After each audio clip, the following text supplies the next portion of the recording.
오늘 참된 예배 산제사 이런 제목으로 하나님 말씀을 상고하겠습니다. 우리 하나님의 백성들은 예수 믿고 하나님을 인격적으로 만나면 제일 먼저 나타나는 반응이 내가 하나님 앞에 전부가 틀렸구나. 내가 죄인이구나. 그리고 내가 죽어야 될 인간이구나. 하나님의 그 심판과 저주와 멸망이 나에게 마땅히 이루어져야 될 일에 대해서 전혀 불만이 없고 하나님께 대한 동시에 그런 나를 살려놓으시고 독생자를 십자가에 내어주셨다는 그 사랑이 너무나 우리의 마음에 강하게 임하여서 우리 자신이 주체할 수 없는 감사와 회개가 이루어지게 됩니다. 예수 믿는 사람의 누구나가 공통적으로 거쳐가는 관문이에요. 그게 나는 교회를 다니는데 한 번도 없었다. 그건 있을 수가 없어요. 예수를 안 믿었거나 아직 하나님을 인격적으로 만나지 못했거나 문제가 있는 거예요. 그런 사람들이 있으면 목사에게 상담을 하러 와야 되는데 한 명도 안 와요. 정말입니다. 예수를 믿었는데 그 예수를 믿는 것은 그냥 교리로 믿는 게 아니잖아요. 가슴을 찢는 통의 회개가 이러시고 내가 이렇게 죄인이란 말인가. 입이 억만 개가 있어도 나오는 말은 오직 하나뿐이야. 내가 죄인입니다. 내가 틀렸습니다. 내가 저주를 받아야 합니다. 하나님 앞에서 죄를 낱낱이 하나님이 보여주시질 않아도 그 죄의 그 무게가 나를 짓누르고 그 죄 때문에 내가 하나님 앞에서 죽어마땅한 자라고 하는 거예요. 그리고 동시에 그런 나를 하나님이 무조건 살리시려고 독생자를 세상에 보내셨구나 하는 것이 어마어마한 하나님의 사랑으로 다가오는 거예요. 그러니까 그 감격을 억누를 수가 없으니까 통회하고 회개하는 눈물과 함께 용서받은 감격과 기쁨의 눈물이 막 섞여지다 보니까 그 순간을 어떻게 감당할 수가 없어서 그러고 나서 이렇게 사물을 보거나 사람을 보거나 어떤 상황을 만나면 그것이 전부가 나한테 좋게 보여요. 나쁘게 보이는 게 하나도 없어요. 그냥 날아가는 새도 그냥 그렇게 이뻐서 그렇게 사랑스럽소. 야, 저놈 잡아서 새구이 해먹었으면 좋겠다. 그런 마음이 꿈에도 안 들고 그 새가 그렇게 이쁜 거예요. 새가. 왜? 나를 이토록 사랑하신 하나님의 손길과 영광이 거기에 다 비추어서 나타나니까. 풀 한 포기도 그렇게 소중하고 나무까지 흔들리는 그 잎사귀 하나도 그렇게 소중하고 이렇게 좋을 수가 없다라는 거죠. 그러니까 그 하나님을 예배하는 것은 너무나 자연스러운 거예요.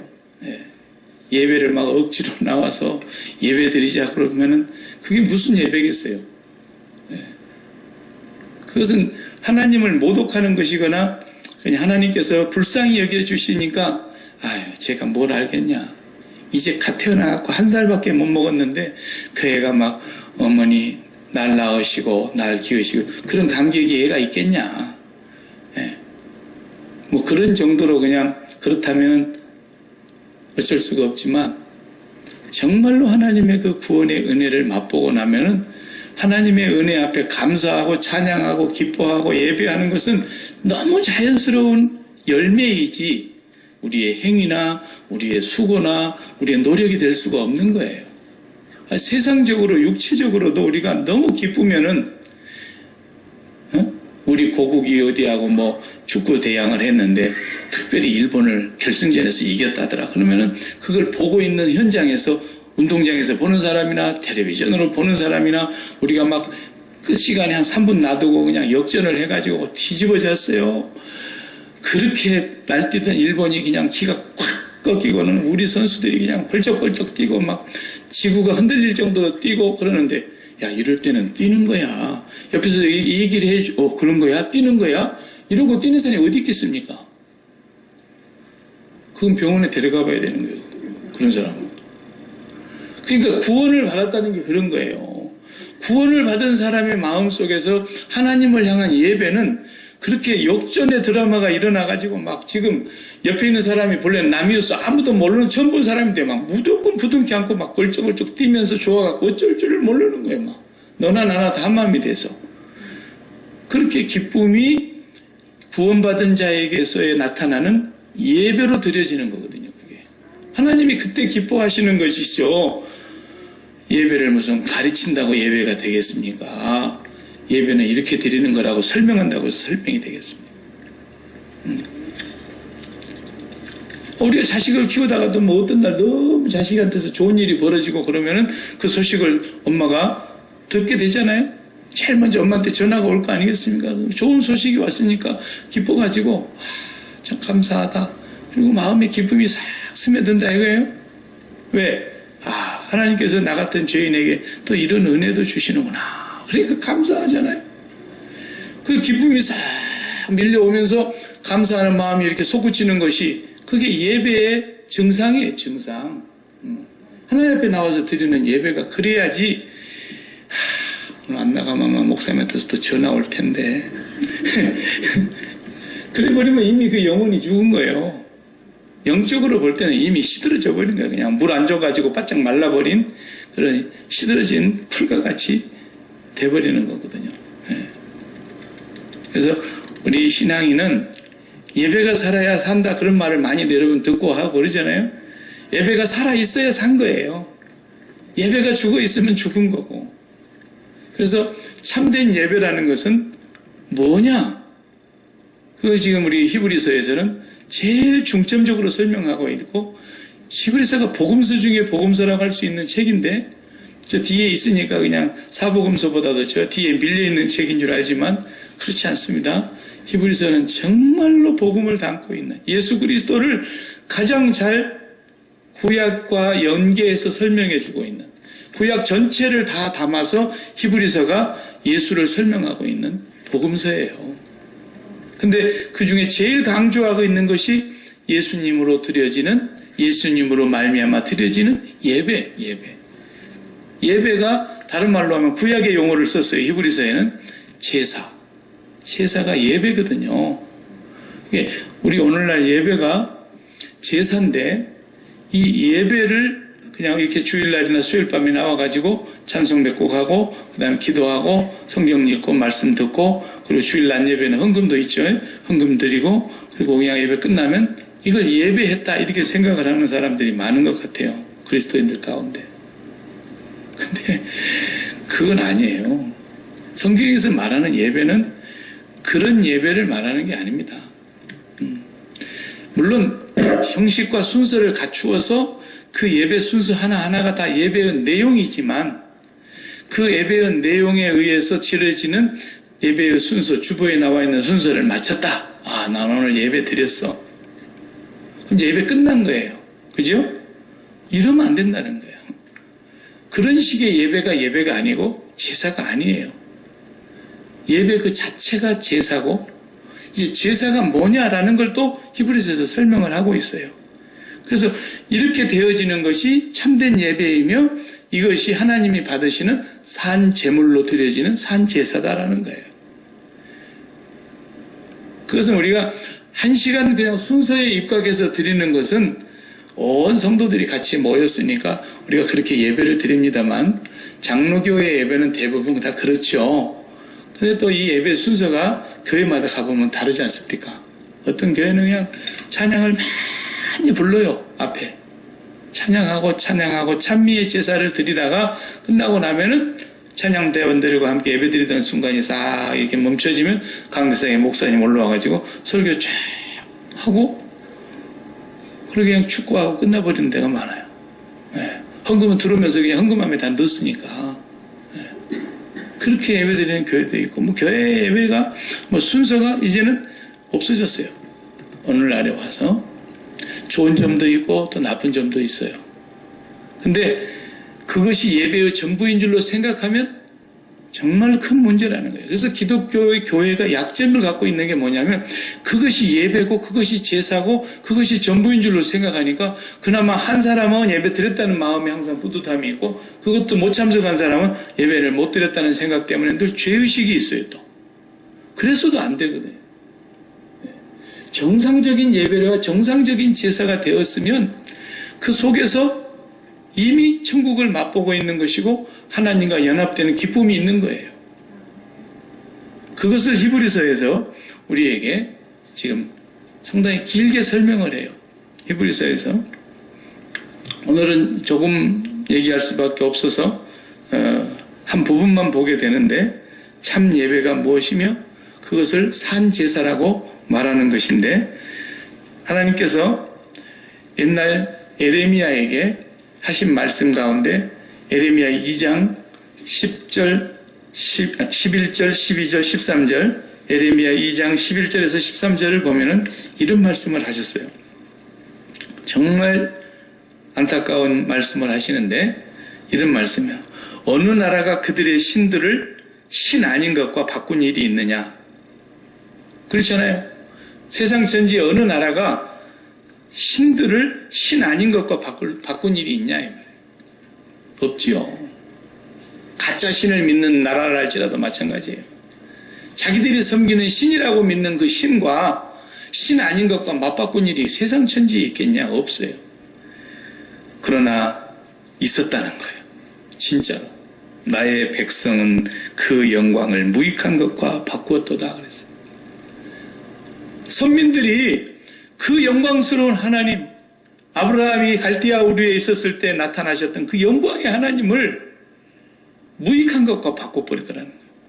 선민들이. 그런 일이 하늘천지의 땅 아래 처음 일어났다는 거예요. 처음에. 아니 다른 민족, 다른 나라들이야 참신을 아직도 못 만났으니까 여호와가 누군지를 모르니까 가짜 신이라도 믿고 있잖아요. 가짜 신이라도 믿으면서 그래도 그 가짜 신이라도 무익한 것과 안 바꿉니다. 그 가짜 신에도 얼마나 정성을 들입니까? 그런데 이 이스라엘 선민은 진짜 참신, 영광의 하나님을 가짜와 무익한 것과 바꿔버리더라. 이것이 그들이 멸망을 받았던 가장 큰 원인인데 12절에 뭐라고 말합니까? 너 하늘아 이 일로 말미암아 놀랄지어다 심히 떨지어다 두려워할지어다 여호와의 말씀이니라. 내 백성이 두 가지 악을 행하였나니 곧 그들이 생수의 근원되는 나를 버린 것과 첫 번째 죄가 생수의 근원, 샘물이 저 밑에서 물이 올라오잖아요. 그 생수의 근원을 어떻게 했어요?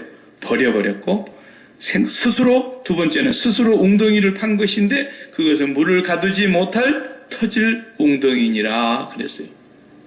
이게 선민이 지은 제일 큰 죄입니다. 참신을 버렸다는 거예요. 그리고 거짓된 신, 우상신, 탐욕의 신, 재물신, 이런 건강의 신, 자녀의 성공의 신, 부귀영화와 출세, 명예의 신 이런 것들로 다 바꾸더라는 거예요. 진짜 하나님을 버리고. 네. 그래서 탐욕에 빠져가지고 세상 전지에 가짜 신을 섬기는 나라도 그런 일은 없는데 선민들은 진짜 신을 버렸다. 그것을 생수의 근원이 된 나를 버린 것이라고 표현했고 그래야 이제 생수를 버렸으니까 자기들 스스로 이제 생수를 찾아야 될 거 아니에요? 그래서 웅덩이를 파더라는 거예요. 자기들 스스로. 그래서 그 웅덩이를 팠는데 그 웅덩이는 터진 웅덩이이기 때문에 아무리 물을 저축하려고 해도 물이 고이지 않는 그런 셈이라 이거예요. 이것이 선민이 망하게 된 결정적인 이유거든요. 그래서 그런 망하게 된 내용을 성경에서 우리가 그동안 많이 읽어왔지 않습니까? 근데 마지막 망하는 장면이 정말 비참합니다. 끔찍하고 참담해요.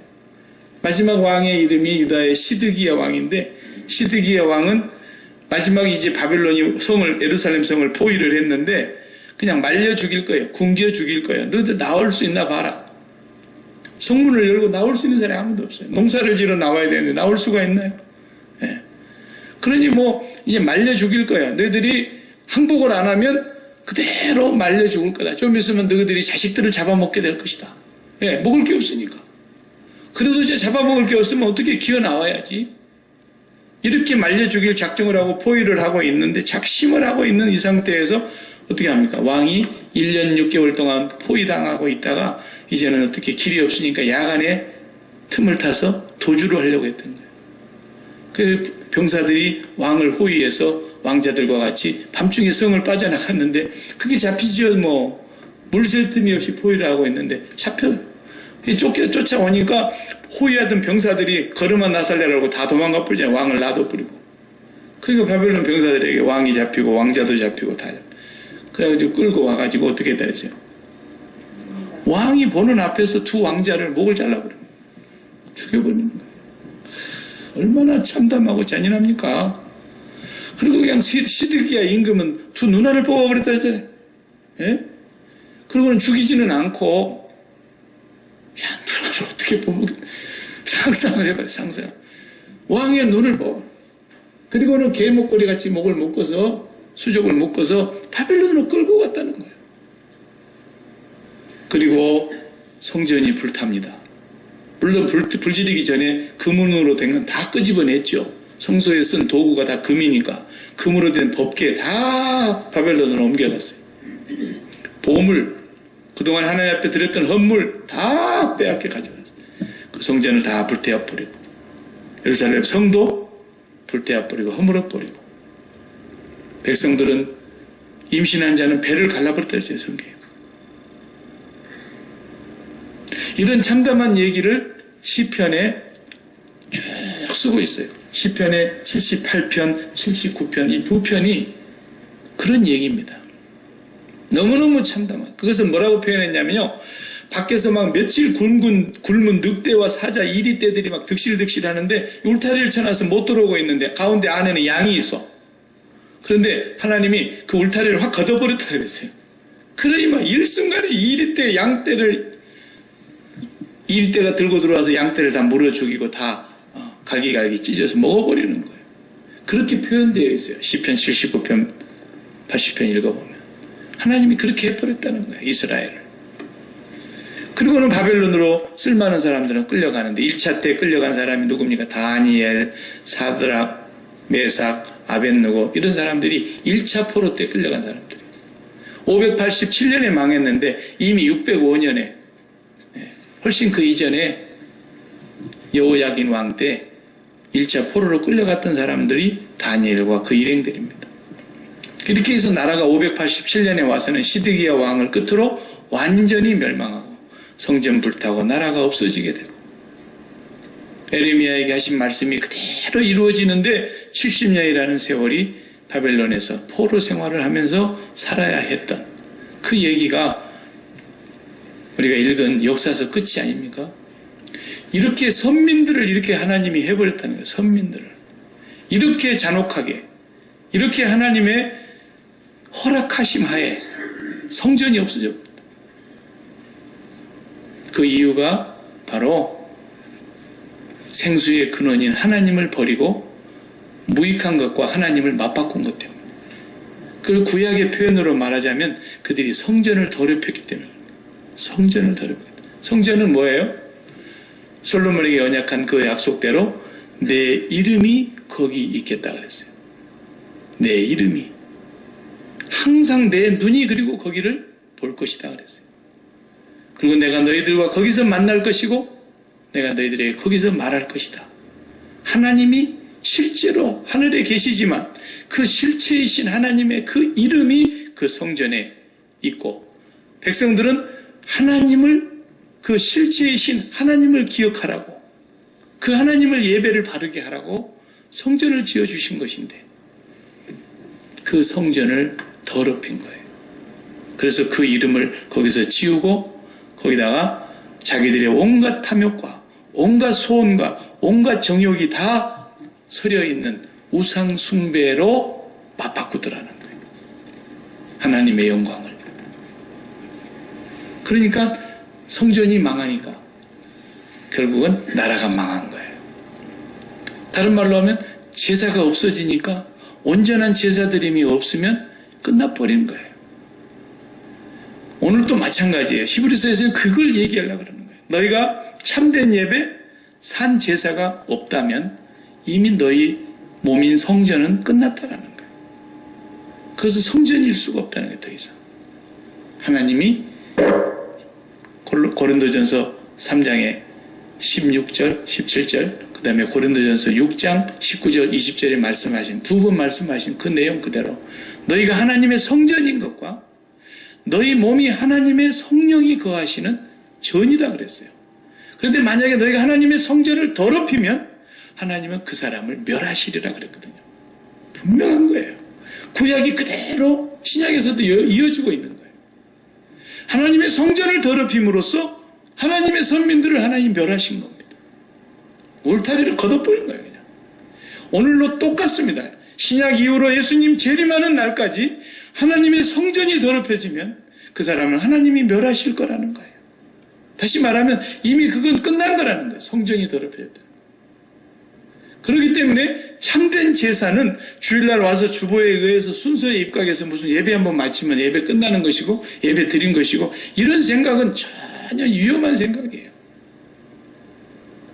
올바른 예배를 드리는 하나의 공적인 예배일 뿐이지 그것이 예배의 전부라고 생각하면 큰 일입니다. 그래서 예배는 이런 순서에 입각하는 예배도 있지만 예배는 날마다 순간마다 산 제사, 산 제물이 되는 것이 진짜 예배고 진짜 성전을 온전하게 이루는 거거든요. 그게 되지 않으면 성전은 망한 것이고 성전이 망한 것은 그 백성과 직결되는 거예요. 파멸이에요, 파멸. 그러니까 예수님께서 그거 예루살렘 성전을 46년 동안 지었던 460년을 지었다 하더라도 하나님에는 안중에도 없는 거예요. 왜? 그들은 이미 성전을 파괴했어요. 이미 그들에게는 성전이 없어요. 그래서 이사야가 잘 예언하였도다 그랬잖아요. 마태복음. 이사야가 그렇게도 잘 예언했다는 거예요. 왜?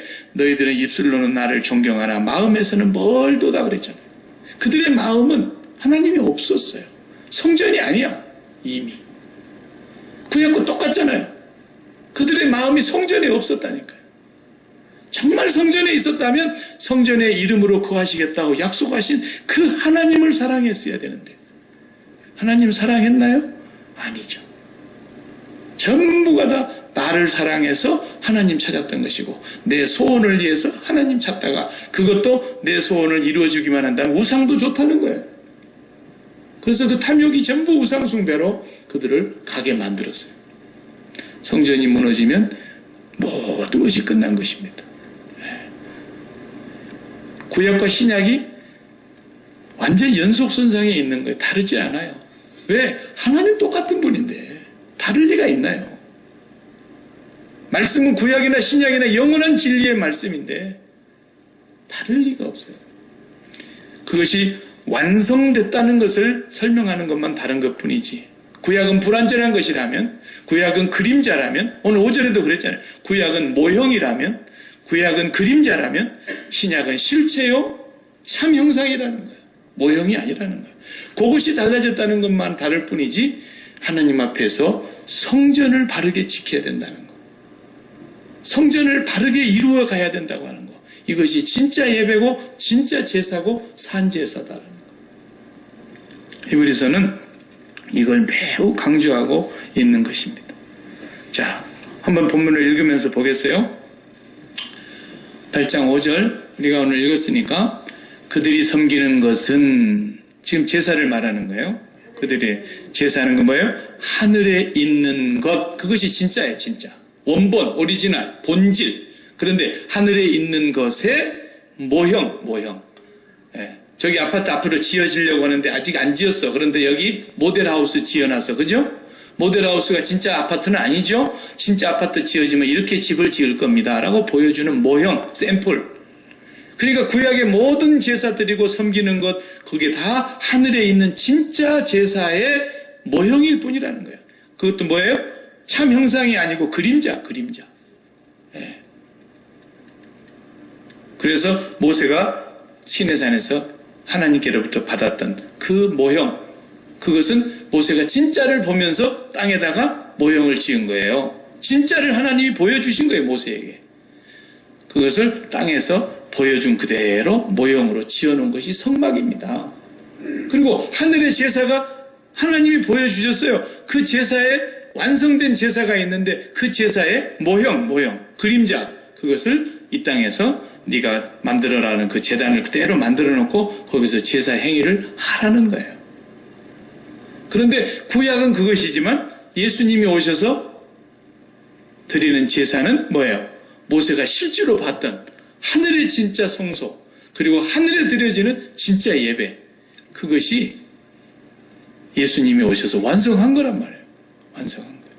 그것이 참된 예배를 드리는, 그리고 산 제사를 드리는 완성된 예배를 말하는 거예요. 3절을 다시 보겠어요. 8장 3절 시작. 대제사장마다 예물과 제사 드림을 위하여 세운 자니 그러므로 그도 무엇인가 드릴 것이 있어야 할지니라. 예수님은 대제사장이에요. 대제사장마다 예물과 제사 드림을 위하여 세운 자니 그랬어요.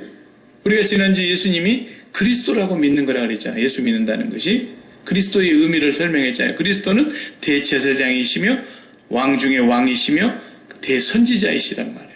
그러니까 예수님이 대제사장이세요? 대제사장으로 이 땅에 오셨어요. 그 직책이. 그러면은 예수님이 대제사장으로 오셨으니까 뭐 할 거라는 거예요. 3절에 제사 드림을 위하여 세움을 받은 자라는 거예요. 예수님 이 세상에 뭐 하려고 오셨어요? 우리를 구원하시기 오셨습니다라는 말은 맞는 말이죠. 그걸 다른 말로 하면 제사 드리려고 오셨다니까. 제사 드리려고. 이제는 구약의 제사가 아닌 모형의 그림자의 제사가 아닌 진짜 참 형상이 참 완전한 제사, 온전한 제사를 드리려고 오신 거라는 거예요. 왜? 그분이 대제사장으로 오셨으니까 제사 드리기 위해서 오신 분이란 말이에요.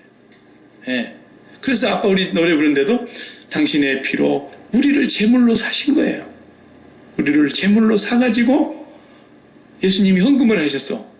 누구에게? 하나님께 헌금을 해서 우리를 헌금으로 바친 거예요. 어떻게 해서? 당신의 생명으로 우리에게 넣어주셔서 우리를 제사 지내가지고 하나님 앞에 산제물로 바친 거예요. 네. 여기에 이제 중요한 하나님의 진리가 담겨 있다는 걸 히브리서에서 8장, 9장, 10장 쭉 설명하고 있는 거예요. 예수님은 헌물을 드리셨는데 제물로 바치신 거예요. 첫째는 당신 자신을 제물로 하나님 앞에 바쳤죠. 죽음으로써. 그렇죠?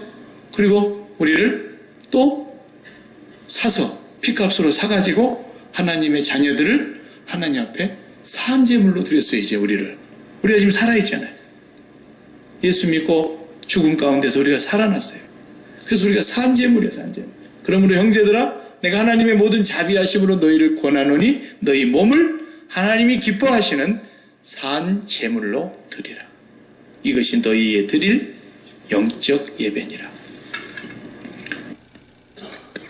진짜 예배라는 거예요. 그래서 이 세대를 본받지 말고 하나님의 선하시고 기뻐하시고 온전하신 뜻이 무엇인가를 분별해서 우리는 이 땅에 이제 살면서 예수님이 하나님 앞에 우리를 드렸잖아요. 산제물로. 당신은 죽음으로써 하나님 앞에 제물이 되어 주셨고 그 죽음의 값으로 우리를 또 하나님 앞에 산제물로 사서 하나님 앞에 바쳤어요. 그럼 우리는 날마다 하나님 앞에 바쳐지는 뭐예요? 산제물이에요.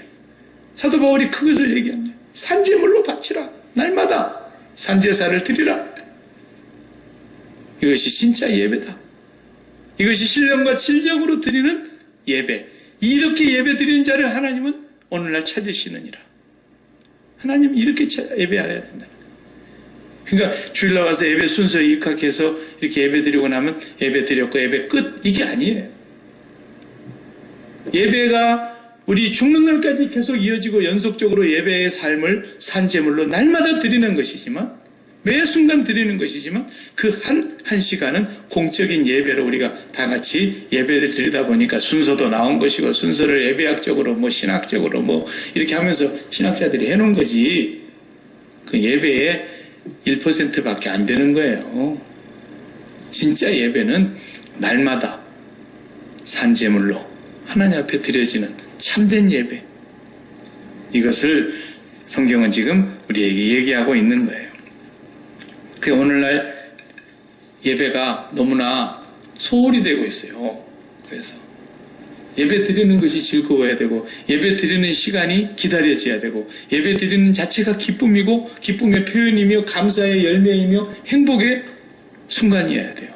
공적인 예배는 더더욱 그래야 되는 거죠. 혼자 드리는 산제사를 드리는 것도 말할 것도 없지만, 그 혼자 드리던 그 사람들의 그 감격과 그 기쁨과 감사가 모아져서 하나님 앞에 찬양으로 펴지고, 기도로 감사드리고, 예배로 감사드리는 것이기 때문에 그 예배는 더 뜨거운 예배일 것은 사실이죠. 혼자 드리는 것보다. 안 그러겠습니까? 장작집이 혼자 불 붙어갖고 홀홀홀 탄들 그 얼마나 열이 나겠어요? 장작 불 붙은 게 2개, 3개, 4개 쌓아놔야 확 붙는 거죠. 공적인 예배는 그런 효과는 있죠. 그러나 실제 예배는 날마다 드려지는, 순간마다 드려지는 산제사. 이게 지금 교회의 예배가 너무나 형식과 순서에 메말라져 가고 있는 거예요. 어떤 사람은 예배 드리다가 너무 지루하니까 그냥 아예 조용히 자면 좋은데 자도 안 해.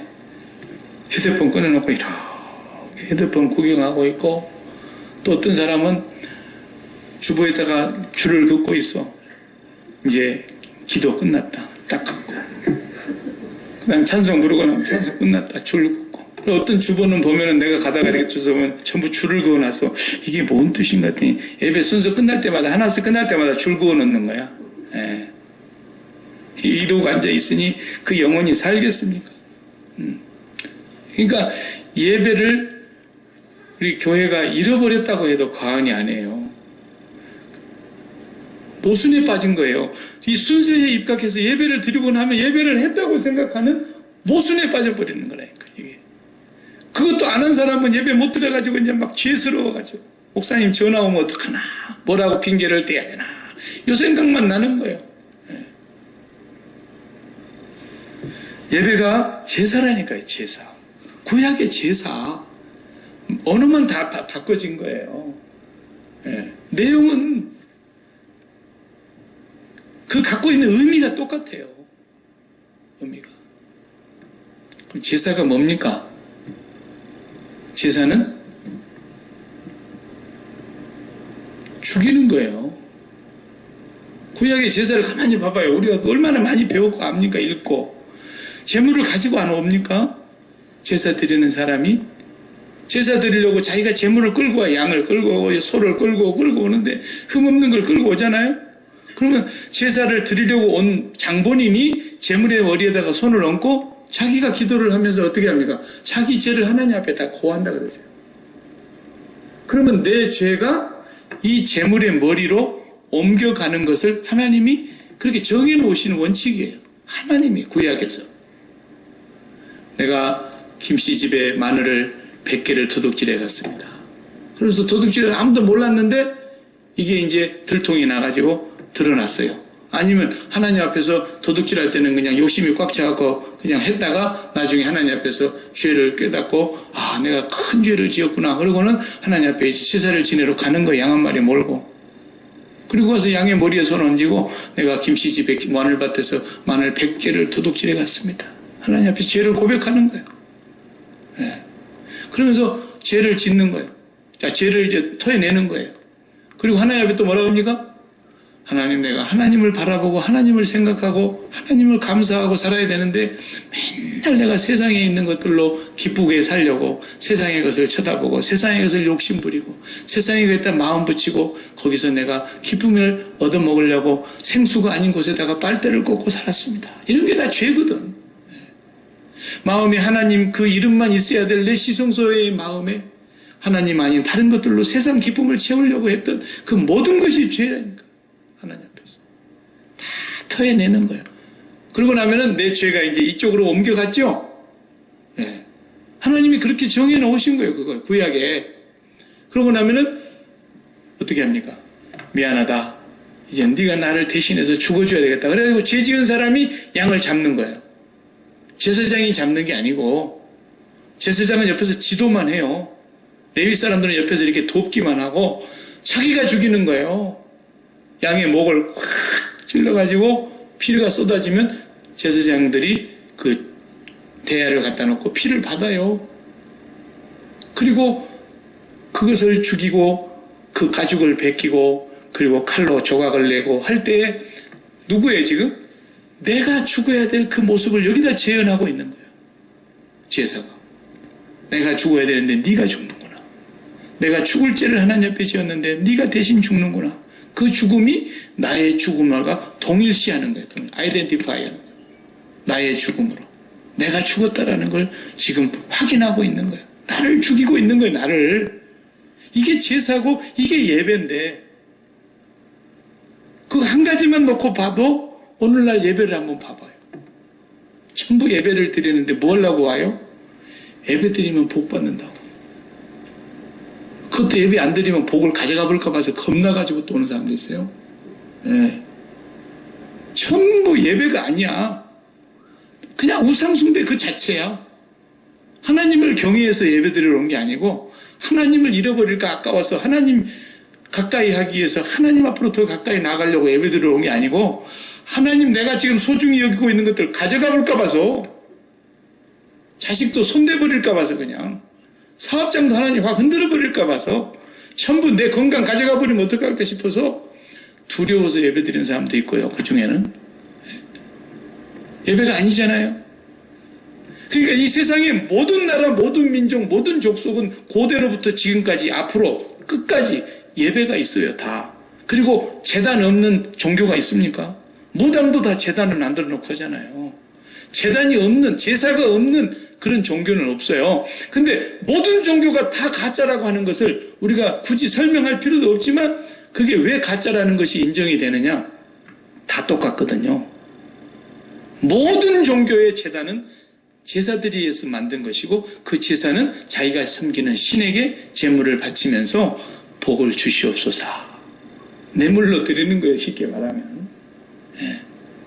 감사와 찬양과 영광을 받으시옵소서. 그렇게 드리는 종교는 세상 천지에 없어요.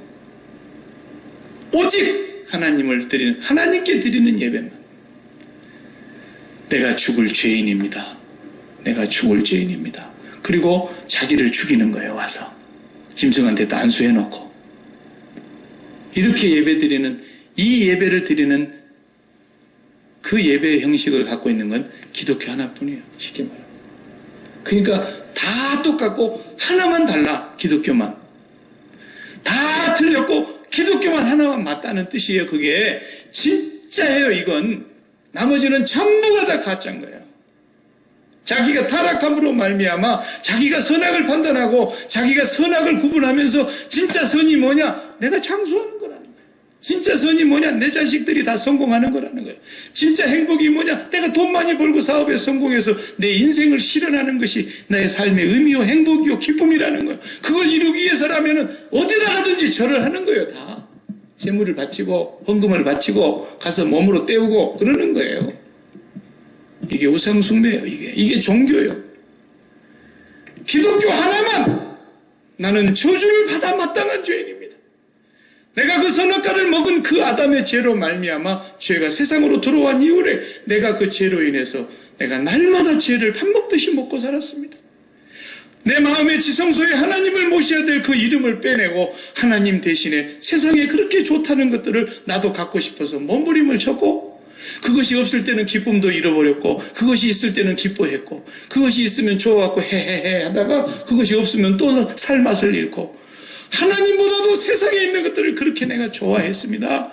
이것이 저주받은 죄인의 모습이며 내가 죄의 뿌리를 갖고 있는 죄인입니다. 죽어마땅한 자입니다 라고 하나님 앞에 올 때마다 재물을 가져와서 재물을 죽이는 그것이 나를 죽이는 거예요.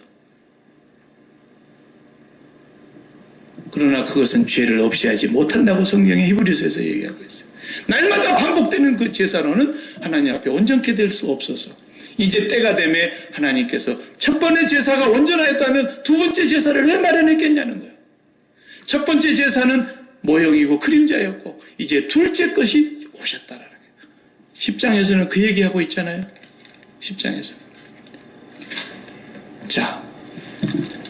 10장을 한번 보세요. 율법은 장차 올 좋은 일의 그림자일 뿐이요 참 형상이 아니므로 해마다 늘 드리는 같은 제사로는, 그 짐승 잡아 죽이는 그 제사로는 나아오는 자들을 언제나 온전하게 할 수 없느니라. 그럴 수 없어요.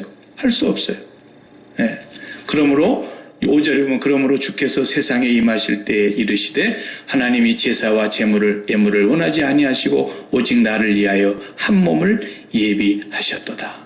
8절 다 같이 위에서 말씀하시기를 주께서는 제사와 예물과 번제와 속죄제는 원하지도 아니하시고 기뻐하지도 아니하신다 하셨고 이는 다 율법을 따라 드리는 것이라. 예. 그 다음에 9절 후에 말씀하시기를 보시옵소서 내가 하나님의 뜻을 행하러 왔나이다 하셨으니 그 첫째 것을 폐하심은 둘째 것을 세우려 하심이라. 아멘. 이 둘째 완전한 제사를 짐승을 아무리 잡아도 죽이는 날마다 드리는 이 제사로는 우리를 온전케 할 수 없었어. 이제 모형과 그림자를 지우시고 율법의 참 형상이신 예수 그리스도, 그분이 뭘로 오신 거예요? 제물로 오신 거예요. 당신이 제물로 바치시려고. 왜? 우리의 죄는 그분의 제물 되심 외에는 씻을 수가 없으니까. 그것도 십자가에 1000년에서 2000년까지 죄 지은 사람들을 위해서 한 번 오셔갖고 2000년에 죽으시고 또 2000년부터 3000년까지 죄 지은 사람을 위해서 주님은 다시 한 번 또 육신을 입고 마리아와 같은 여자의 몸에서 나셔갖고 또 한 번 십자가에 죽으시고, 그게 아니다라는 거 이제는. 2000년 전에 이 땅에 마리아의 몸을 통해서 때가 참에 하나님께서 예수 그리스도를 보내심으로 말미암아 이제는 자주 날마다 해마다 같은 제사를 드리는 짐승을 잡아 죽이는 그 제물이 아닌 하나님이 마련하신 하나님의 어린 양 예수 그리스도, 그분이 친히 제물되려 오셨다. 그분이 십자가에서 나를 위해서 죽어주심으로 이제는 같은 제사를 날마다 반복할 필요가 없어지므로 한 번 죽으신 예수님의 제물 되심은 영원히 우리를 완전케 속죄하셨다라는 것입니다. 믿으십니까? 그 죄로 인해서 우리는 이제 하나님께 드려진, 예수님이 우리를 피로 사가지고 하나님께 드려놓은 우리는 산 제물들입니다. 산 제물들. 그러니까 오늘날 예배가 어떤 거예요? 똑같은 거예요. 제사예요, 제사. 우리는 이제 날마다 반복하는 그 짐승의 제사는 더 이상 할 필요가 없어요. 해서도 안 돼요. 그러나 제사는 날마다 드려야 되는 거예요. 산제물로. 제사는 영원히 계속되는 거예요. 어떻게? 예수 그리스도의 죽음을 나의 죽음으로 날마다 확인하는 거예요. 하나님, 교회 와서 예배 드릴 때도 마찬가지고 혼자 집에서 예배 드릴 때도 마찬가지예요. 하나님, 오늘 또 내 마음의 지성소에 나를 성전을 삼고 성령님이 와 계시는 이 지성소에 성령으로 말미암아 내가 하나님으로 기쁨을 삼지 못했고 성령으로 말미암아 충만하여서 내가 하나님만을 행복하지를 못했고 내가 성령으로 말미암아 하나님의 얼굴을 구하여 하나님만으로 내가 두려움과 염려와 근심과 걱정을 다 물리치고 본질적인 하나님의 평강이 나의 마음속에, 영원한 기쁨이 나의 마음속에 채워지는 이 제사를 드리지 못하고 맨날 돈 있냐 없냐, 자식 새끼가 잘 됐냐 안 됐냐, 건강이 있냐 없냐, 내 사업이 어쩌냐, 맨날 이런 것을 내 마음의 지성소에 담고 살아가는 이 천하의 저주받을 죄인이 하나님을 사랑하지 못하는 이런 죄를 가지고 내가 주님 앞에 왔습니다.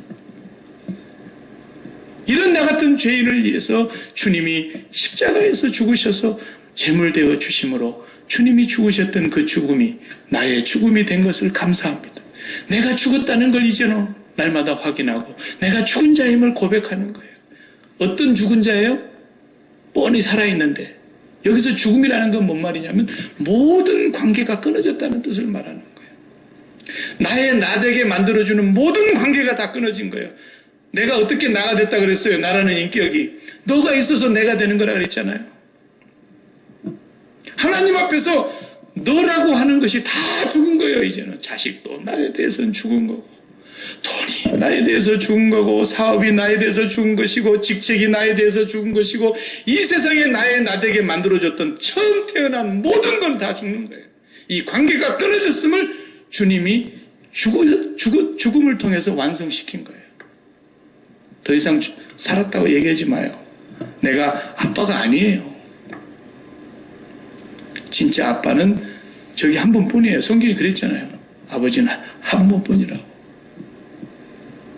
내가 엄마가 아니에요. 하나님은 아빠도 되시고 엄마도 되시는 분이세요. 그러니까 우리는 더 이상 이 세상에 만들어진 관계 다 끊어진 거라니까요. 내가 내 자식 사랑하는데 누가 잘못했다 그러겠어요? 아니에요. 성경은 그렇게 말한 것이 않아요. 나는 오직 하나님 한 분만 사랑하는 거예요. 내 마음을 다해서. 그런데 하나님은 어떻게 하세요? 내가 그렇게 사랑하고 하나님께 마음을 드리고 있을 때 하나님은 내 몸에서 난 자식을 하나님이 사랑하세요. 하나님이 세상을 이처럼 사랑하고 계세요. 앞으로도 영원히. 예. 내 사업장 사랑하지 마세요. 거기다가 그렇게 목숨 걸고 그걸 사랑해봐요. 하나님 앞에 매일마다 죄 짓고 사는 거예요. 이 사업장은 뭐예요?